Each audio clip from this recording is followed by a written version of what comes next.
Hi everyone, Jana and Paul from Fiduciary Wealth Management here, and today we are going to talk about living in Spain but working in Gibraltar. Okay, so hi Paul, how are you? Hello, Anna. Very well. Thank you for having me today again answering this question. Yes. So basically it is very common for people live in Spain and work in Gibraltar because many people complaining how expensive it is to rent a property accommodation in Gibraltar.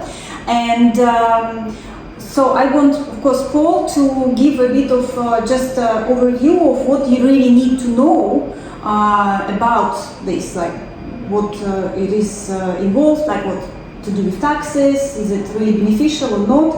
And first of all, we want to say that if you are from non-EU country, it is really not as practical, right? Because you do really need to be a resident first in Spain. Is that correct, right? Yeah. So you have to, and then you can... Exactly. I think we have to go back in time. Right. You know, pre-Brexit, Yes. UK nationals as European citizens Right.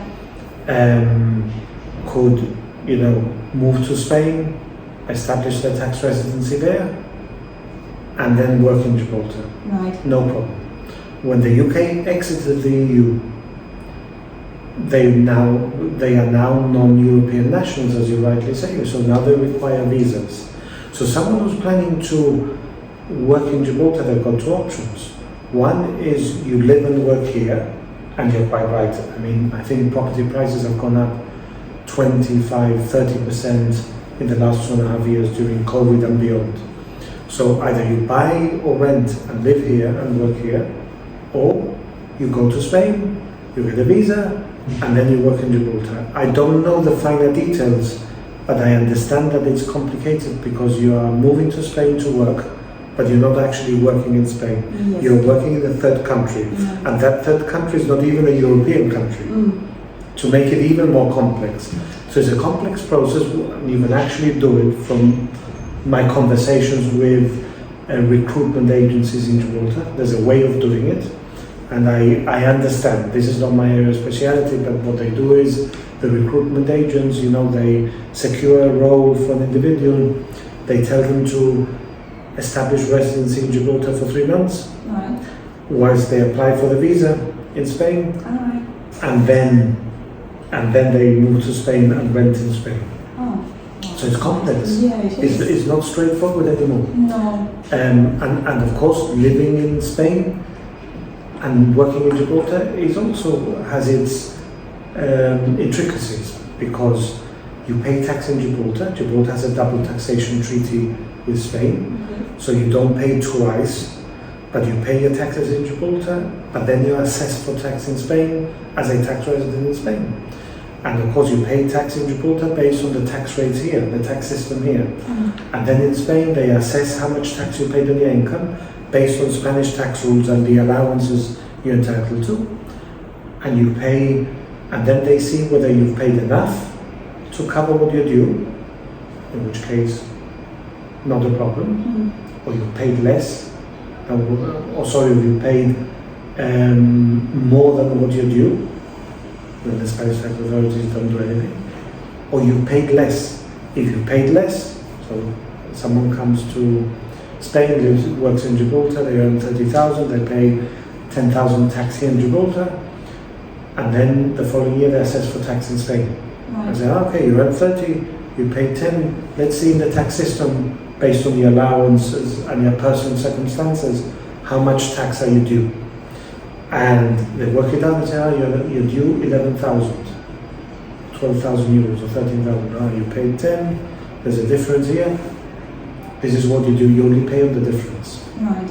So it means that you have to file tax returns in the UK, in Spain, as well as your tax returns here because you're working here. So it's just more complication. Right. Again, perfectly doable. There's a lot of people, as you know, that do that. But yes, it has that, and equally, you know, if you're working in Gibraltar but living in Spain and you're in receipt of some, you know, pension benefits from your employer, if it's not a qualifying scheme, then whereas in Gibraltar it's just a perk which doesn't get taxed if your employer pays contributions on your behalf into a pension scheme. In Spain it's often treated, if it's not a qualifying pension scheme, as a benefit in kind, as if it were kind of salary and you pay tax. So there's little nuances and little things to consider which you wouldn't if you were working and living here. Right, okay. How is that with the also medical healthcare? Do you get both places, like here in Gibraltar and in Spain? I think you get medical. We definitely get it in You Gibraltar get it in Gibraltar, you're contributing. employed. You're employed. Employed here. And I think once you get the visa there, and remember that you're going to pay tax there. Yeah. The fact that you don't pay all the tax here there because you pay them here is a different matter. Right. But if you're in employment, I think you have access to medical rights. Also.